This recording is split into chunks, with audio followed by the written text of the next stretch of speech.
place between 9 a.m. and 10 a.m. Events occur in real time.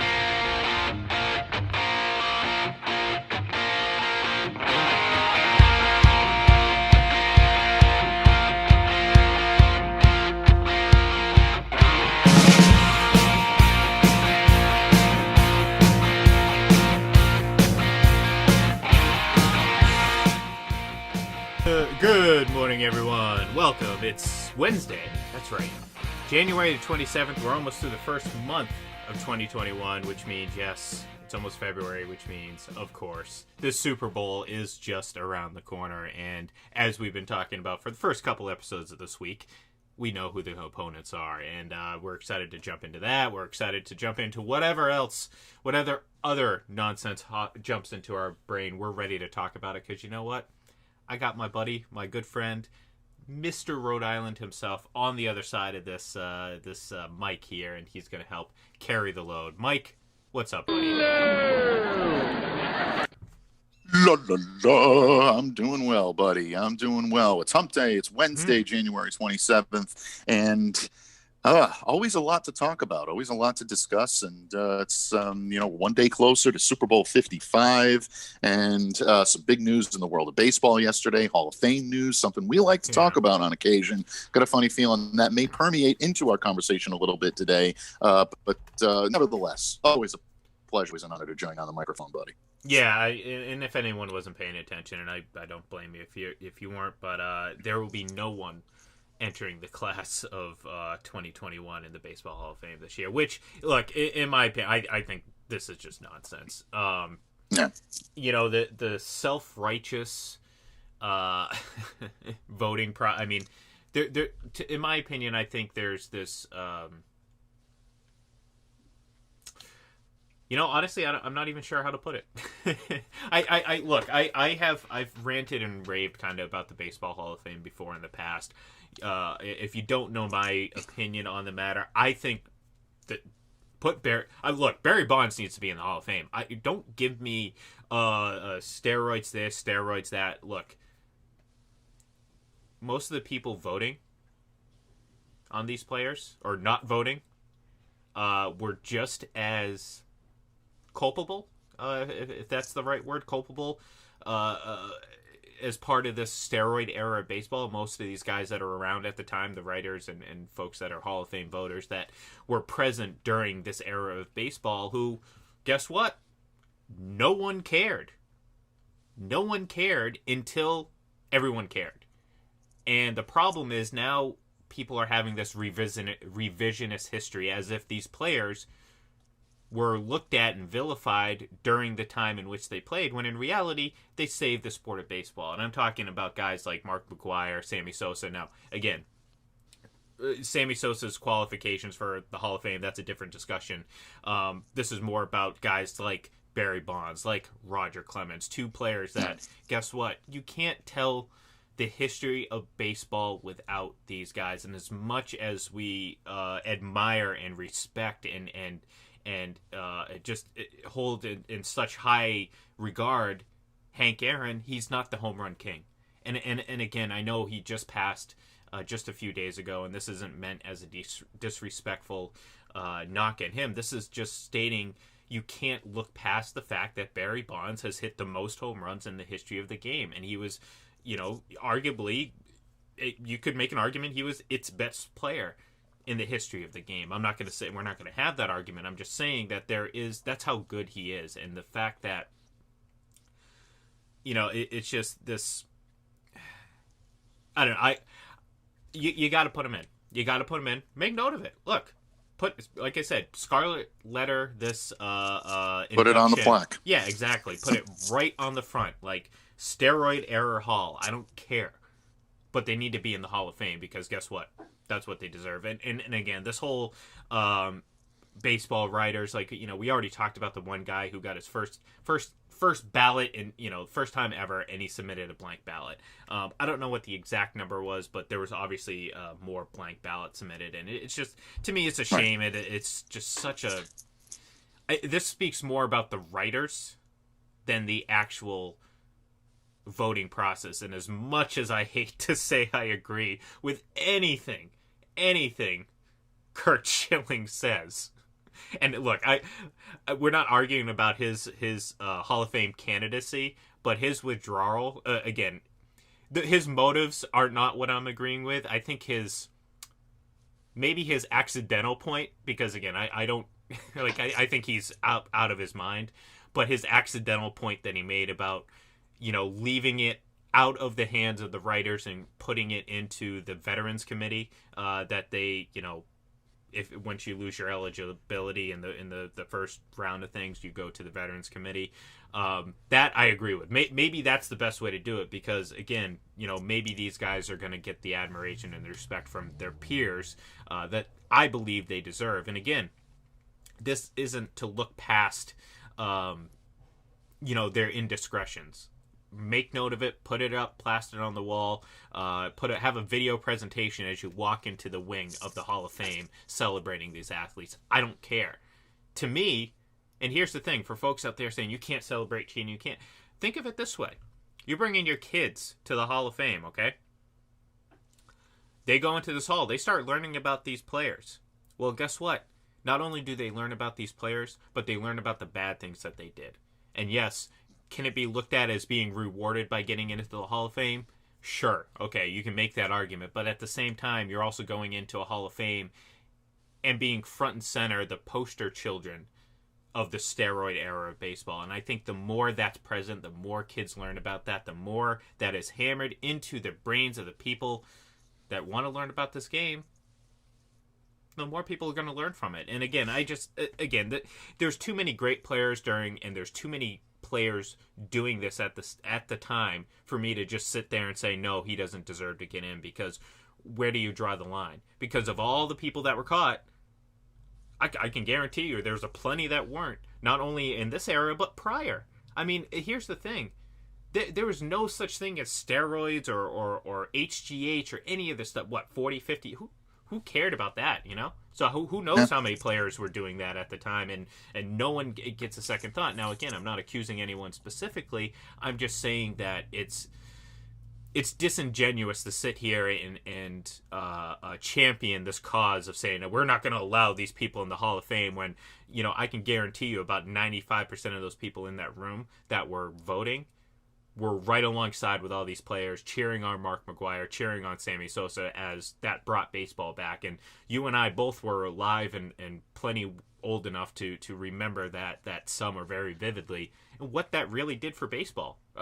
A dying sport that we see now is still struggling, but at the very least, that gave it a pop and a nice run for the next decade. Absolutely. You've hit the nail on the head. And disingenuous, I think, is the perfect word to utilize when it comes to describing what's happening right now with the Writers Association and voting players into the Hall of Fame. I completely agree with you. They deserve to be there. They deserve to have it as a part of their record. They deserve to have it as a prominent part of their record. But to discount what these guys have done, to me, it's absolutely ridiculous.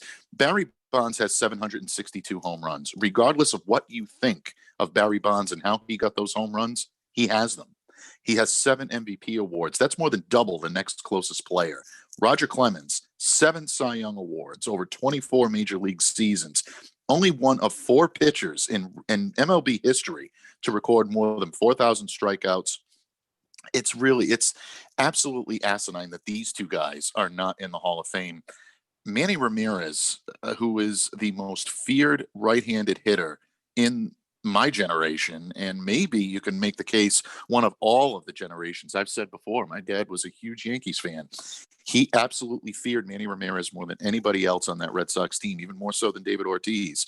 Manny received 28.2% of the potential vote yesterday. Well, not yesterday, but when the results were released yesterday.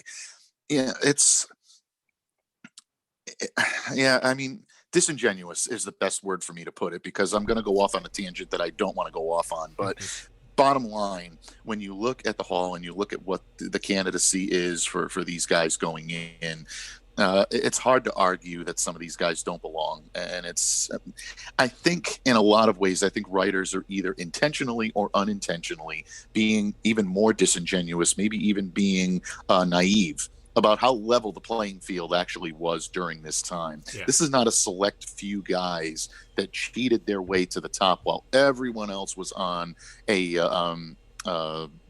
just an even keel. Go back, read the reports, read all of these players that were connected with Balco, that were connected, players that have no business even sniffing a Hall of Fame ballot, were trying to do what these guys were doing.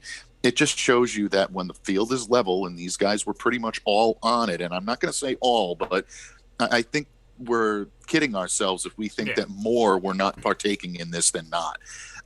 It levels the playing field. And at that point, this is an era in pro sports that needs to be called out. They've since cleaned it up. You've got guys out there right now that are playing at a very high level. They're doing it cleanly. They're doing it the right way. They should be lauded for that. You've got guys like Mike Trout out there. You got guys like Mookie Betts that are playing at the highest possible level that they can, and they're playing great. They're really there, quote unquote, on the trajectory for being future Hall of Famers. But at the same time, it can't discount what guys like Bonds, Clemens, A-Rod, and David Ortiz are going to be on the ballot next year for 2022. Yeah. You look at that, both of these guys have had connections. Now, albeit A-Rod has admitted he's come clean. He's been, outed. David Ortiz, it's a little bit more of a gray area because David has never admitted any wrongdoing. He's been connected through indirect channels, but there's never been any smoking gun. Yeah. Exactly. Very loosely. And there's never been any direct connection. So technically, you're a Hall of Fame voter, you have to look at David Ortiz as being squeaky clean because it's never been proven. You can't really look at his record and say, well, I think he might have, so I'm going to leave him off. Well, it doesn't work that way. Technically, Barry Bonds never got caught doing anything. This is all just suspicions. Yeah, and Clemens, for that matter, Clemens too. He fought it tooth and nail. Yeah, and I do, and I'll have to go back and look. I do feel like there was something linking more strongly Clemens to this than Bonds, because I feel like that's the thing too. It's like, if you want to sit there and say, oh, we have this, we have that, well, am I sitting here saying that Barry Bonds didn't use something? No, I'm not saying that. But when you start basing this and you have such a consistent groupthink when it comes to suspicion and the I guess the impact it has on your vote, that's where I worry about David Ortiz. Because we know how these things, it's like a game of telephone as a kid. We see it all the time in sports, in everything. One little bit of information gets twisted and turned and manipulated. By the time it actually gets to the point in which it's most important, it's completely warped and the narrative has changed. And I think, unfortunately, that might happen with David Ortiz. I think maybe he gets in. And here's the ironic thing, too. Or here's it might be ironic. Well, I don't know. We'll have to ask, what's her name? Melissa Etheridge or whatever. Whoever sung that song. Who is it? Alanis Morissette. Yeah, thank you. Same thing. Right? They're pretty much active, making the same type of music at the same time. I mean, our female listeners are. I'm sorry. No, that was right now. No, that. Look. That wasn't. Trust me, that was not meant as an insult. You know me. I love my music. It's just more or less. It's Look. It's a it's the same. It's whatever. Same time frame. It got mixed up. Either way, maybe she could answer this question, because I'm looking at it and I'm saying, all right, Barry Bonds isn't going into the Hall of Fame. He can't go in, because you had suspicions. David Ortiz, that might be an issue. A-Rod, he admitted it. He did all that. Credit to him.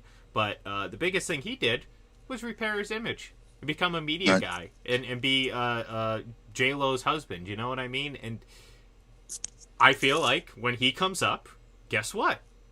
He might not get in the first year, but he'll get in. He'll get in, and he'll be celebrated, as he should.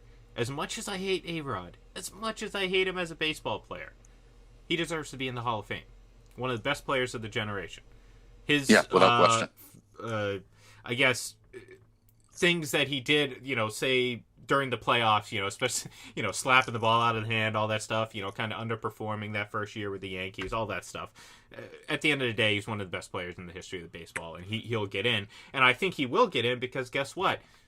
he became a member of the media. He became this like kind of goofy, albeit talented. I'll give him credit. I enjoy him on games. I can't sit there and say that I'd rather have someone who's work. You know what I mean? So I feel like he's going to get in, and that maybe it's hypocritical more so than anything, because I think this again kind of plays into the egos of the people that vote, and that's what it's really all about. It's like, we're going to make a stand because we're better. No, you're not. You're supposed to vote. This isn't supposed to be about you. I shouldn't know who these voters are. That shouldn't be, you know what I mean? Like, it shouldn't be, oh, who's so-and-so going to vote for, and how many of these guys didn't vote. It's like, no, I should not hear about any of you guys. You should submit your votes. You should make your cases amongst yourself, because I'm assuming it's something similar as to how the NFL Hall of Fame voters do it. They get together, they go through the process, they debate, all that stuff. Do all that. I don't want to hear a damn word from any of the voters after the fact. I don't want to know who the voters are. I just want to know who's getting in. And it's unfortunate that this year we're not going to get anyone, even though there's plenty of people on that list that deserve it. Character issues and indiscretions aside, baseball acumen, 100% they deserve to get in. Yeah, without question. I mean, you're looking at guys that, again, really, and especially with Bonds and Clemens, I mean, you're talking Hall of Fame careers before any of this suspicion even started. So to keep them out, to me, is really, I mean, that's just trying to control the powers that be in that respect. And to me, it's probably a little bit of a payback for, Bonds maybe being a little bit surly at times during his playing days. That all comes Clemens back to had a the reputation ego. of that as well. So, I mean, let's face it. That has nothing to do, because their attitude I'm sure on that it and happens. off the field has nothing to do with how they play. And the basis of getting into the Hall of Fame is about your playing career. I don't care what you did off the field. I don't care if you're the worst human being in the world. That's not the point. I'm not sitting there excusing them of that. But, if you're a little surly to the reporters and that's why you're not getting in the Hall of Fame, well, guess what? That means the Baseball Hall of Fame voting process needs to be torn down and thrown away, because that's a huge problem. Absolutely. Yeah, and you get no argument from me on that at all. I completely agree with you. Now, when you talk about issues, character issues, things of that nature, you mentioned Curt Schilling earlier.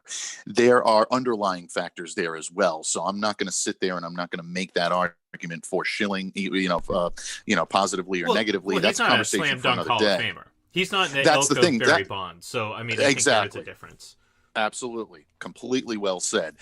His on-field case is borderline as well. So it's not like you're sitting there saying... It would be heavily weighted on playoff performance. I mean, really, that's what it is. Exactly. It's like, how much do you value what he did with the Red Sox, with the Diamondbacks, which is great. But, at the end of the day, it's borderline Hall of Fame. And I'm always, I say it all the time, I'm a tough Hall of Fame candidacy type of person. So I'm always going to grade a little bit tougher. But, like, I get it. Like, he's turned out. I mean, trust me, as we're both Red Sox fans, there was a time in 2004, 2005 where, Curt Schilling we would build a statue of him because he was held in such high regard. I mean, obviously that has that seems like so long ago, to the point now where it's like we're trying hard to separate the play on the field and the person, and it is difficult. If you're a fan, yeah, sure. It's hard to sit there and be like, man, I loved when Curt Schilling did that, and not think about some of the nonsense he's done since. I think that matters, but not when it comes to the Hall of Fame, because at the end of the day, it has nothing to do with his baseball career. If he's a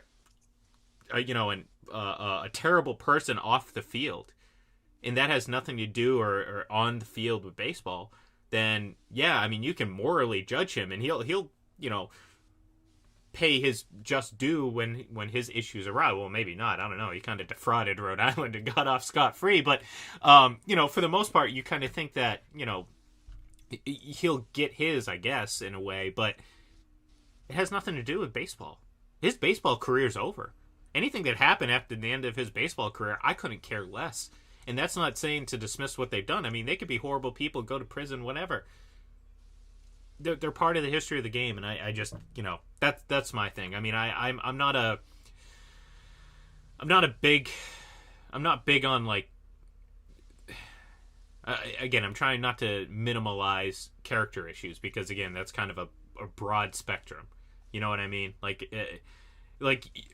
Right. Kurt Schilling, for all intents and purposes, just has a terrible mouth, and he just runs his mouth and says some very ignorant and very racially motivated things. You know, very subtle but racially motivated nonetheless, which is terrible. I mean, that's all terrible. But again, at the end of the day, I'm not sitting there saying, oh, well, because he said these things 15 years after his career, he's not a Hall of Famer. He may not be a Hall of Famer because he may not have the career. That's a different discussion. But, you know, if this was Barry Bonds or Roger Clemens and the exact same scenario plays out, I'm not going to sit there and say, well, they're not a Hall of Famer anymore. You know what I mean? Right. Like, so. Yeah, I mean, it's a slippery slope. I mean, look, you know, you're talking about a different sport. I mean, O.J. Simpson was never removed from the Pro Football Hall of Fame. Now, is he one of those guys that's featured prominently that, you know, the Hall of Fame is proud to say that they have his things up? But, you know, is he going to be celebrated in the same vein as like Peyton Manning and those guys that, you know, Joe Montana? Absolutely not. I mean, it's probably one that they wish they didn't have to address. But at the same time, it's a testament to what the man did on the football field. So regardless of what happened in his personal life, which, you know, is an argument for another day, whether he deserves to be removed. I mean, I have strong feelings on the subject. I'm not saying that they're right or wrong, but, you know, it's complicated. Let's just leave it at that. But when you look at, you know, when you look at something like that, I mean, how do you separate? Where is that line? Where's the Mason-Dixon line at that point? You know, where do you look at it and say, okay, well, this is above, this is below. How do you make that call? It's such a slippery slope. I think it's because impossible. there's so many people that could be subject to removal. Look at Ty Cobb. Ty Cobb is one of the most celebrated hitters of all time. Ty Cobb was a pretty vile human being. Yeah. Watch the movie with Tommy Lee Jones in it. Take a look and listen to what some people have said about him throughout history. And you'll see that this is not a guy that you really want to have giant posters of on your wall or saying, son, I want you to grow up to be like Ty Cobb. He wasn't a great human being, folks, at all. But he's still revered as one of the best hitters in history because of the way history has revered him. Things have changed and things will continue to change and evolve. So that could be a conversation for another day. I don't want to get off on that tangent right now. Well, no, I think, look, I think it's a good point. And the fact that you say it is a slippery slope and where's the line is kind of, you know, where I come in and say, look, it's impossible to draw that line.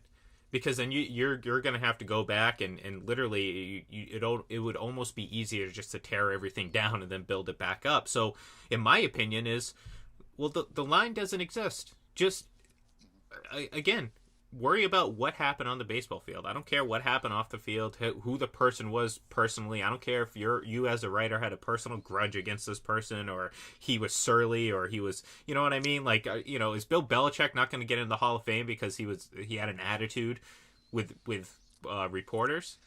No, I think football writers are a little bit of a different breed as well. And that's, I mean, they may hate the guy. But yeah. There are guys that cover baseball for a living that I know very, very well, and they're great guys, you know, from up, down, and over and out. Yeah, and that's not casting a dispersion on baseball writers, but baseball is viewed in a different, you know, response anyway. I mean, let's face it. Football players that are suspended for PEDs generally don't have that attached to themselves for the rest of their career. They serve their suspension, they move on. Baseball writers that vote on the Hall of Fame will not vote for Pete Rose, but go out and play fantasy football and bet on games every single week. I mean, just right there tells you all you need to know. It's hypocrisy at its finest. That's another guy again. Like, you may be able to make more of a case as to why his actions may or may not warrant a spot in the Hall of Fame. I personally don't think that they do, because I think if you want to hold that against them, then again, take a look in the mirror. You know, the foundation of all these leagues. I wrote about the NFL specifically, but there's a lot of gambling in the foundation of these leagues and the owners and the players, whether it's horse racing, whether it's this, whether it's that. I mean, all these old rich families that built these leagues that own these teams, guess what?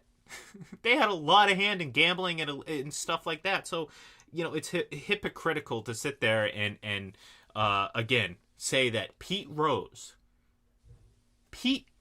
effing Rose is not a Hall of Fame player.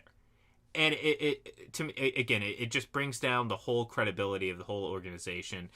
It's an ego-driven vote process in Major League Baseball, and it's hypocritical at best in a lot of cases. And again, I think this was just another prime example of that. So we'll see. We'll see what happens next year. I'm going to be very curious about Ortiz and even A-Rod too, because again, if it happens the way I think it's going to happen, I think A-Rod's getting in pretty quickly, and you're not going to hear much fuss, even though technically he has more on his record than guys like Barry Bonds, even though he does, even as great as A-Rod's career is, it pales in comparison to Barry Bonds. And that's what's incredible about all this is A-Rod's a first ballot Hall of Famer. He should get in first time. If people were reasonable, if the voters were reasonable, he should get in first time. Barry Bonds is a guy that you might even had to have waived the 5-year waiting period to get him. Exactly. In. That's how great he was. That's how people were talking about him prior to all of this coming out, and his, kind of very under the radar retirement and his eligibility. Look, Antoine Staley, a guy that we know very well, a journalist that I respect up and down. I know Antoine well personally. I call him a friend, but not just that. But I so much respect what this guy has to say and the writing that he has. Posted a tweet yesterday, and I'm quoting, and he says, "I will just say this about any Hall of Fame, whether you're judging of a player could be in or not. The question that you have to ask is, can you tell the story of that sport without them? Can you tell the history of baseball without Barry Bonds, without Roger Clemens, without Alex Rodriguez, without David Ortiz? You can't. Not for this era. You absolutely can't. Those are 4 of the most indelible figures in baseball.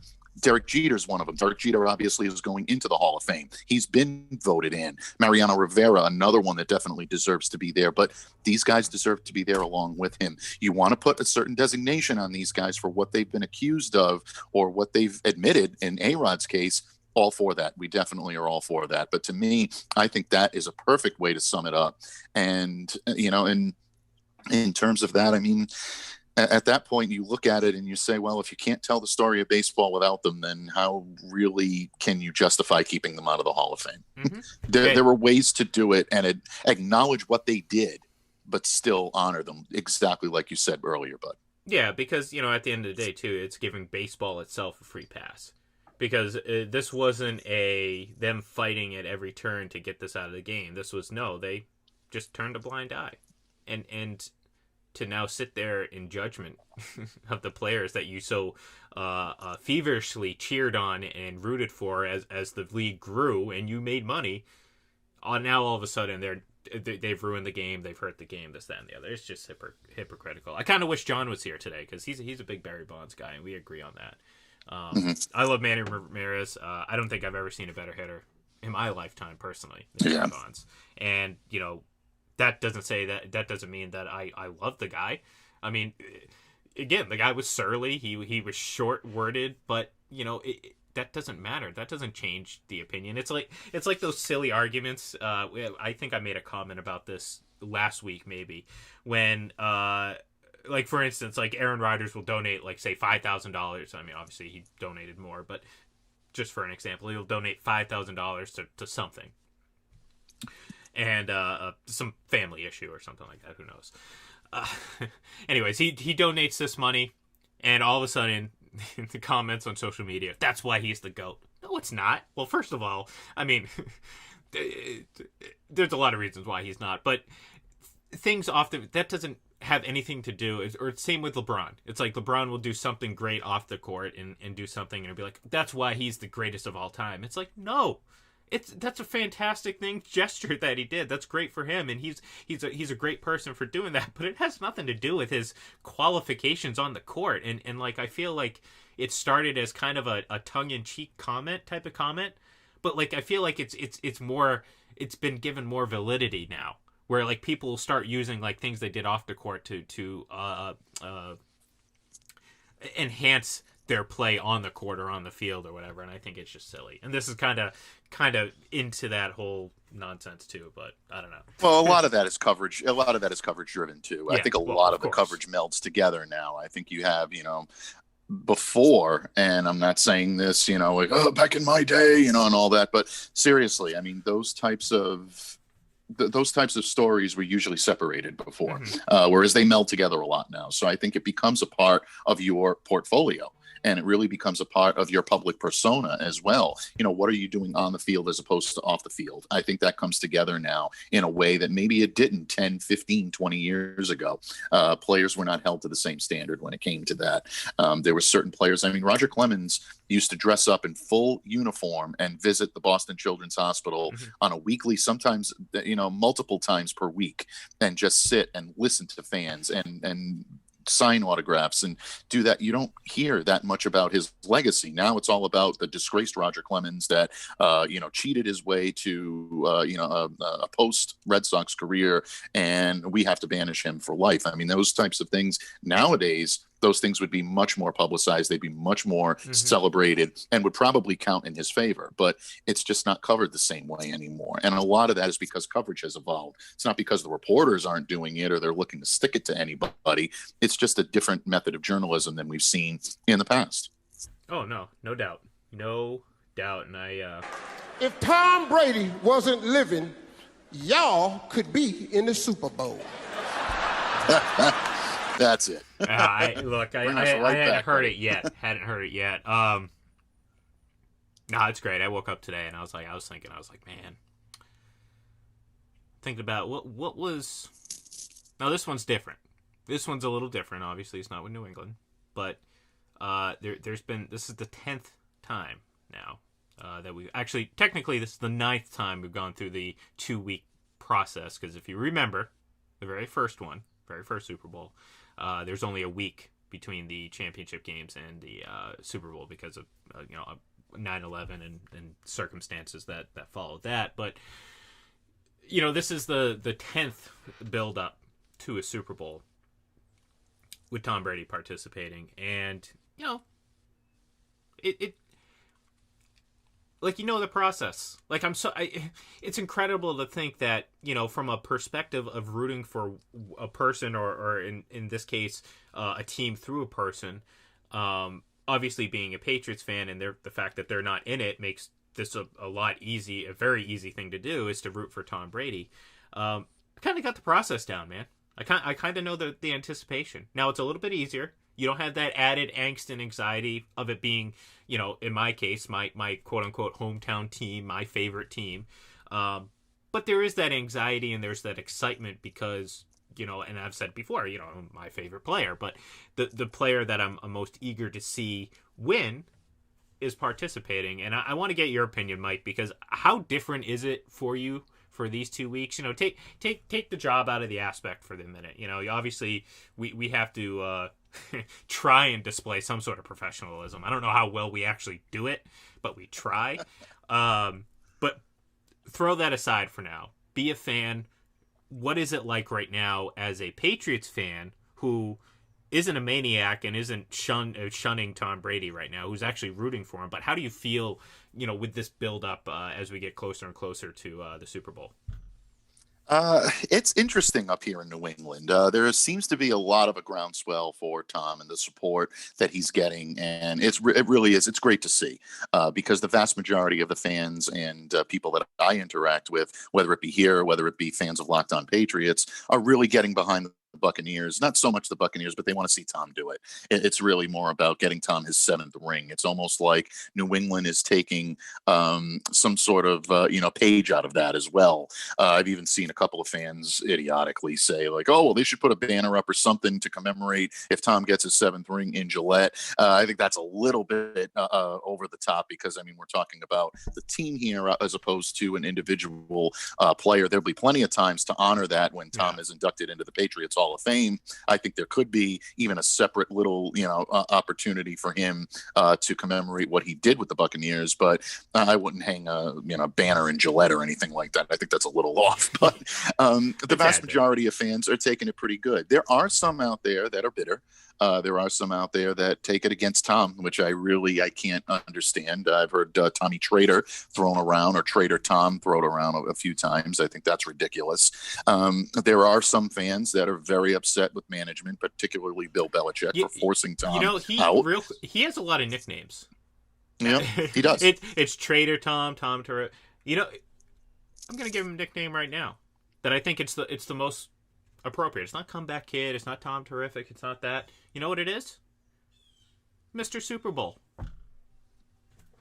That's it. I would, yeah. He's Mr. Super Bowl. That's it. Mr. Super Bowl, I called him that in the storyline piece that I wrote early, right after the championship games on Sunday, and it just it flowed out of my fingers. All right, I was just typing, and it just naturally came out as Mr. Super Bowl, and I'm like, that may be one of the most appropriate names this side of T-Bone. You know, nicknames. It's great. That's T-Bone. True. Yeah, T-Bone. Why no T-Bone?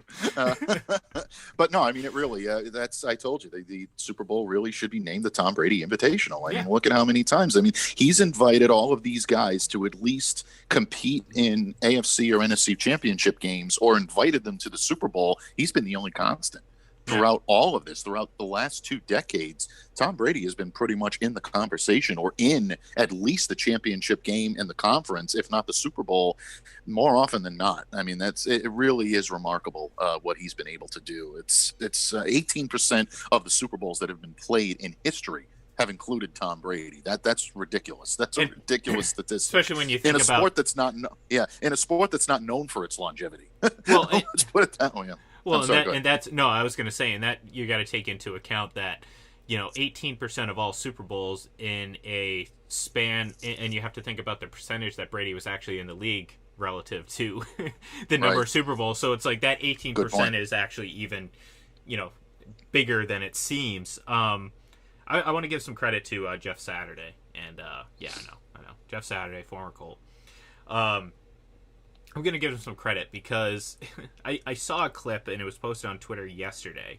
So I think it was from yesterday's show. It might have been from maybe Monday afternoon's Get Up on ESPN. But they asked him about this whole GOAT versus future GOAT thing, and he about laughed it off and said it was the most moronic argument ever. You're either the GOAT or you're not. And this is it's right in line with a lot of the things that I've been saying, where it's impossible to project this type of success. I don't care what you've done in your first couple of years. It just becomes it's just an impossible thing to do. And he really said it well. He was like, this is silly. It's first of all, and a lot of people haven't said it. It's something I've thought, and I might have said it, but no one, certainly national media wise, it's incredibly disrespectful to Tom Brady. Like, I mean, of all these things, and it's like, yeah, I'm sure he's not losing sleep overnight thinking, oh, man, they disrespected me. I mean, any sort of disrespect that he may feel, he obviously uses to his advantage. So, hey, I hope he does feel disrespected. But, from a standpoint of judging someone else, it's a very disrespectful thing to do. And, again, public enemy number one is Nick Wright. I mean, I don't think there's anyone that's more... outside of just making silly commentary on TV, more outwardly disrespectful to someone that's so much better at their profession than he is. It's silly to me, but it is. When you sit there and just assume and just chalk up what Brady has done and continues to do as just something that is only going to be a matter of time. Like, that's the thing with Patrick. Oh, of course, as long as he plays us, he will 100% do it. How? Yep. How can you guarantee that? And it's. I don't know. So, anyways, I do want to give Jeff Saturday some credit, and if you haven't seen it, it was a clip from Get Up, so the morning show there. So, and Jeff's right on the money, folks. I mean, I'm sorry, I agree with Ian wholeheartedly. I mean, Jeff is right on the money. You're either the GOAT or you're not. There are no future. You ascend to that level, and look, is there a possibility that Patrick Mahomes could ascend to that level? Absolutely. I mean, you never say never to anything. Absolutely. So look could at Lamar Herbert, Jackson. So could any player in this league that's under the age of 23 or 24, because guess what? That's when you're going to have to start it. That's when you're going to have to, If you looked at Tom Brady in 2002, well, maybe not Ian, because I think Ian was probably already on the GOAT train by then. But I if you bought my looked at jersey Tom that Brady past November, trust me. If you looked at Tom Brady in 2002, 2003, and you looked at his career trajectory, and you looked at what he was doing, and you looked at him alongside somebody like Peyton Manning, you would probably have said back in that day, and I think I probably have said this as well, Brady may end up having the better career. He may end up going to more Super Bowls, winning more championships, but Manning is ultimately going to be remembered as the better quarterback. It just seemed like that was the trend. And everybody was trending in that direction, that Manning would end up being the better statistical quarterback, except for Tom. Exactly. Yeah.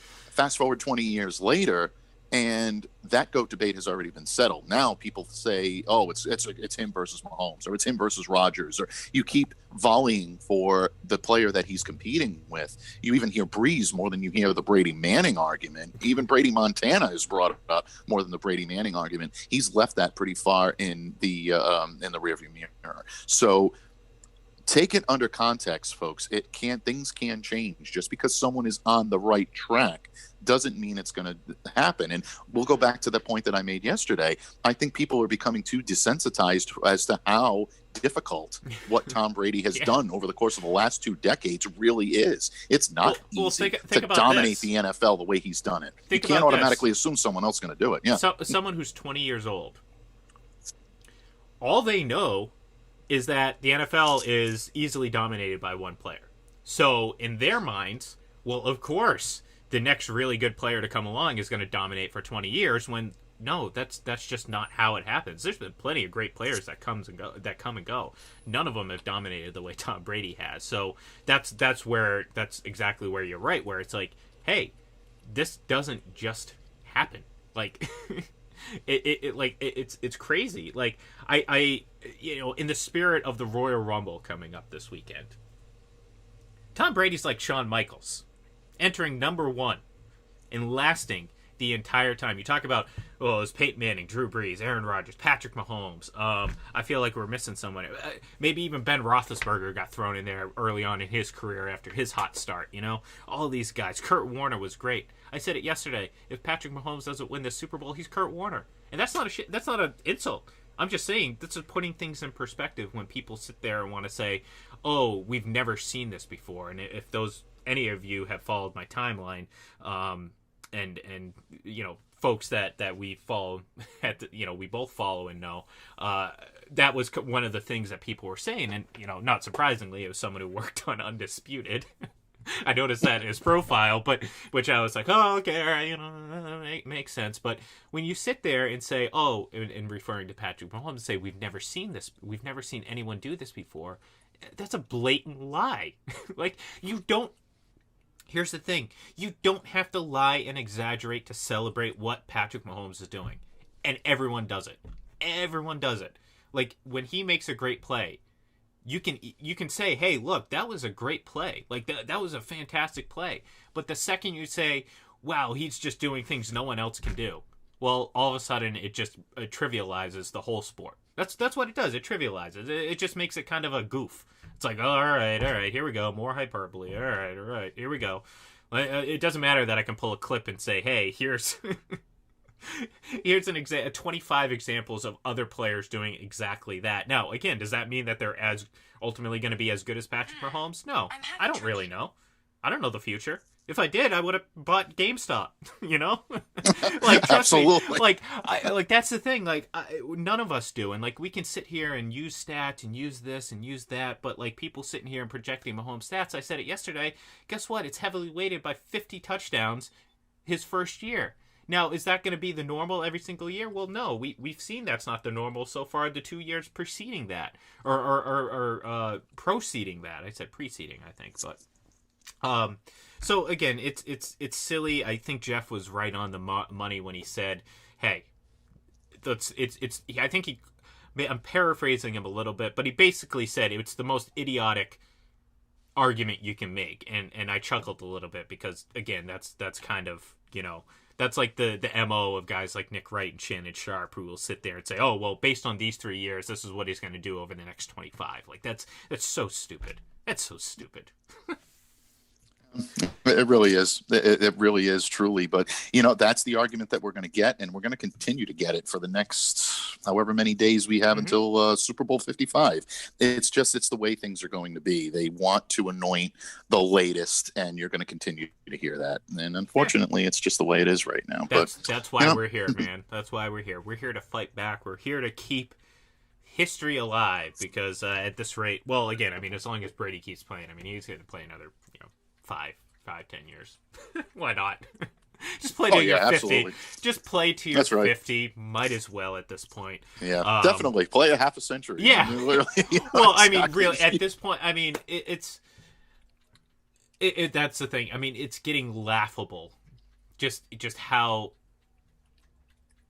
much he's just lapping the field right now and continues to do so. And in reality, there's no one even close. I mean, look, no one realistically thought Aaron Rodgers has a chance to surpass him. This weekend didn't help in any case. We talked about that going in. This meant far more to Aaron Rodgers, and I think now that the loudness of the terrible commentators have subsided, people are actually looking at it and saying, well, Aaron Rodgers, there's a lot of surface that looks nice, but deep down he didn't really have that great of a game against the Buccaneers. But folks like Shannon Sharp and Nick Wright, I keep harping on them because they're the worst of the worst, but they'll get up there and say, oh well, Aaron Rodgers was virtuoso, he was near perfect. You're a Hall of Fame professional football player, Shannon Sharp, and you watched Aaron Rodgers play and you said he was near perfect. Get out of here. I mean, jeez, really, get out. Just stop. Yeah, let's tear these shows down. It's so goddamn. If Tom Brady wasn't living, y'all could be in the Super Bowl. I love Yes, you could. Thank you, that. Steve. Thank you, Steve. I've really started to get turned on by. Yeah, me too, Oh, Mike. where the Every hell time did you pull that out of it? I every time I hear that, Mike, I'm the same way. Wait, you didn't? Yeah, I know, Mike. I know. I really started to get turned on by. I get it, Mike. I enjoy it too because I thought it was funny. No, we have so much. You don't even need me anymore. You can just populate the thing with soundboards. No one will even know I'm not around. Technically, I've spent a significant amount of time collecting single word voice sound bites from all of us. What I'm gonna do with all that, I don't know. Right. But I guess you'll just have to see. So if Mike ever cuts out again, I can pretty much create any conversation or have him say anything that I want. And with that, folks, I want to say have a great day. We will be back tomorrow, and remember Friday we're gonna shift gears and jump into the Royal Rumble as that is coming up Sunday, and we're still over a week away from the Super Bowl. So, folks, thank you very much for tuning in. Thank you for listening to our nonsense. Give us a follow on Twitter at FPC Radio Live, at Full Press Radio. I am at IGLEN 31, and of course, Mike, you can find him at MDABATEFPC. Folks, have a great day, and we will talk.